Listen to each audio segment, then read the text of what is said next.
ناظرین، آپ کا ہمارے یوٹیوب چینل آگ مئو میں خیر مقدم ہے۔ میں ہوں نوشاد انصاری۔ السلام علیکم ناظرین، مئو شہر کے لیے انتہائی خوشی اور مسرت کا مقام ہے کہ اسلامک فقہ اکیڈمی انڈیا نئی دہلی اور مدرسہ دارالعلوم مئو کے اشتراک سے ایک 2 روزہ فقہی سیمینار کا انعقاد مئو کے دارالعلوم میں منعقد کیا جا رہا ہے۔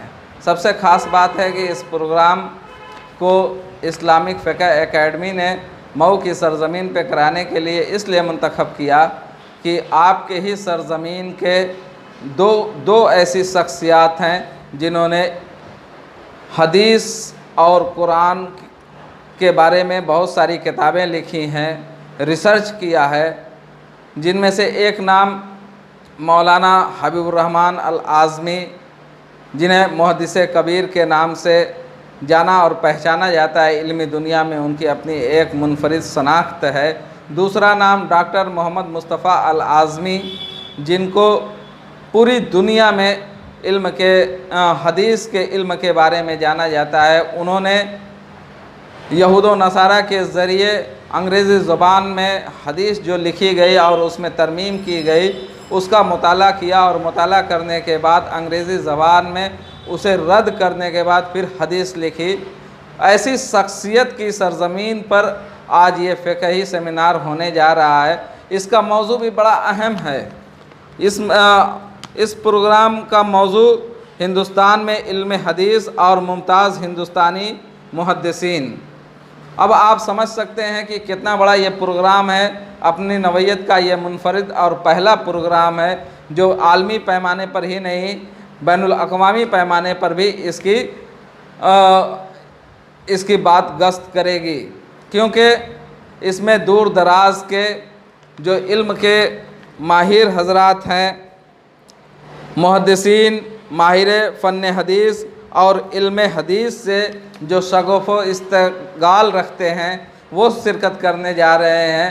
انہی سب مدعوں کو لے کر ہم نے مدرسہ دارالعلوم کے محتمم الحاج حافظ احمد ذکی نقشبندی اور مفتی شہر مفتی انور علی شیخ الحدیث مدرسہ دارالعلوم سے انٹرویو کیا۔ آئیے سناتے ہیں، پوری بات وہ بتائیں گے، پوری تفصیل بتائیں گے۔ اس سے پہلے آپ کہ ان کی باتوں کو سنیں، آپ ہمارے یوٹیوب چینل آگ مئو کو سبسکرائب کریں۔ اگر سبسکرائب کریں، ویڈیو اچھی لگے تو لائک کریں، شیئر کریں، کمنٹ کریں، جو بھی ہماری کمیاں ہوں اسے بتانے کی زحمت کریں۔ ہم آپ سے یہ وعدہ کرتے ہیں کہ اگلی ویڈیو میں اس سے بھی بہتر کرنے کی کوشش کریں گے۔ آئیے آپ کے گوش گزار کرتے ہیں ان دونوں شخصیات کو۔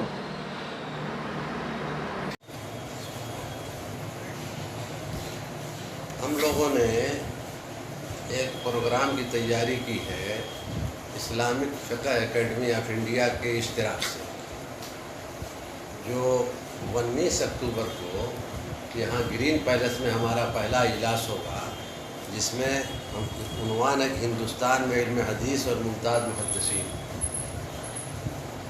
پہلا اجلاس گرین پیلس میں ہوگا، جس میں ملک کے طول و عرض سے دور دراز سے آئے ہوئے علماء کرام ان محدثین پر اپنے اپنے مقالات پیش کریں گے۔ اور پھر دوسرا پروگرام اسی 19 کو بعد نماز مغرب نسواں انٹر کالج قاسم پورہ، جو ہمارے مدرسے کی برانچ ہے لڑکیوں کی، اس کے حال میں منعقد کیا جائے۔ اور پھر 20 تاریخ اتوار کے دن صبح 8:30 بجے سے 2 بجے تک تیسرا اجلاس ہمارا اسی نسواں انٹر کالج میں ہوگا۔ اور پھر مغرب کی نماز کے بعد ایک سالانہ جلسے کے انعقاد کا پروگرام رکھا گیا ہے، جو مسجد کے مدرسے کے صحن میں منعقد ہوگا۔ پہلا اجلاس جو ہوگا 19 اکتوبر بروز شنیچر، اس میں علم حدیث پر جو ممتاز محدثین کے عنوان سے سیمینار ہوگا، وہ تو اپنی جگہ پر ہی ہے۔